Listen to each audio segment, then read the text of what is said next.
মাঝে মাঝে ভাবি যে কেন বড় হয়েছি, বড় হলে যে এত পরিমাণে কাজের চাপ থাকে, প্রেশার থাকে, সব কিছু নিয়ে স্ট্রাগল করতে হয়, নিজের উপরে ডিপেন্ডেন্ট, সব কিছু আসলে ভালো লাগে না।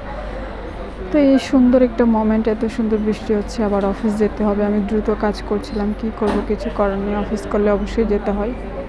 মাস শেষে তো কোম্পানি আমাকে আজারে বেতন দিবে না, যার জন্য অফিসে তো যেতেই হবে। তো বড় হয়েছি, নিজের জন্য নিজের কিছু করতে হবে, বসে থাকলে তো হবে না। এত পড়াশোনা করে বাসায় গৃহিণী হয়ে থাকলেও নিজেকে আসলে অপদার্থ ছাড়া কিছুই মনে হয় না।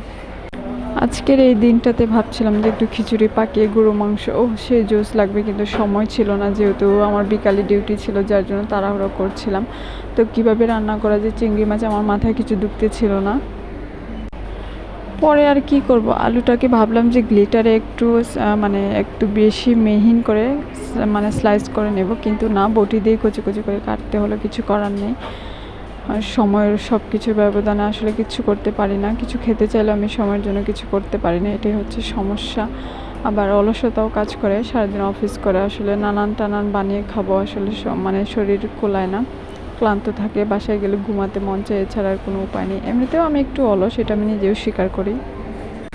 মাঝে মাঝে ভাবি যে আমার খাবারটাও যদি কেউ চিবিয়ে চিবিয়ে দিত, তাহলে শুধু গিলতে পারতাম মনে হয়, সেই গিলতেও কষ্ট হয়, আসলে এত পরিমাণ অলস।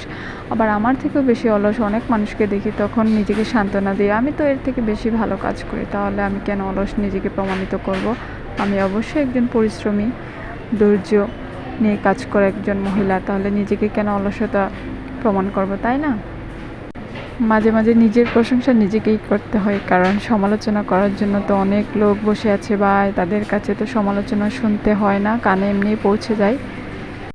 যার জন্য নিজের প্রশংসা নিজেকে করতে হবে, নিজের সুন্দর নিজেকে উপলব্ধি করতে হবে। অন্য কেউ আপনাকে কখনোই সুন্দর বলবে না, যদি আপনি অনেক সুন্দর হয়ে থাকেন সব কিছুর দিক দিয়ে, তারা কখনোই আপনাকে উৎসাহ দিয়ে প্রশংসা করবে না। তারা ভাববে যে কীভাবে আপনাকে নিচে রেখে পাড়া দিয়ে নিচে রাখতে পারে, উপরে উঠতে সহায়তা কখনোই করবে না। হিংসা মানুষের মনে অনেক প্রজন্ম জন্মে থাকে।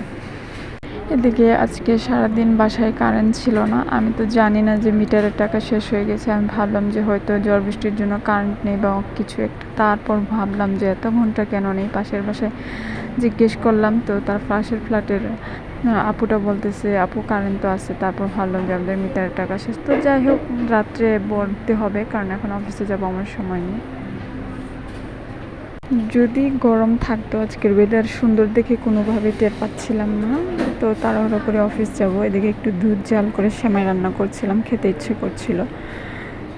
যখনই ভয়েস দিতে যাই তখনই কিছু না কিছু মানে আসবে, মেসেজ কল, আর ভালো লাগে না। তো এদিকে কথা বলতে বলতে আমার রান্নাটা কমপ্লিট হয়ে যাচ্ছিল।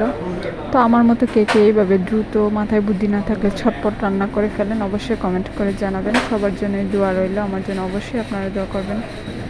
প্রতিদিনের হাজিরা দিতে হয়, আসলে ভিডিও আপলোড করতে হবে, এটা আরেকটা প্রফেশন হয়ে গেছে। অপশনালভাবে অফিস করার সাথে সাথে অপশনাল একটা প্রফেশন জব নিয়ে নিয়েছি। তো সবার জন্যই দোয়া, আমার জন্য দোয়া করবেন। আল্লাহ হাফেজ।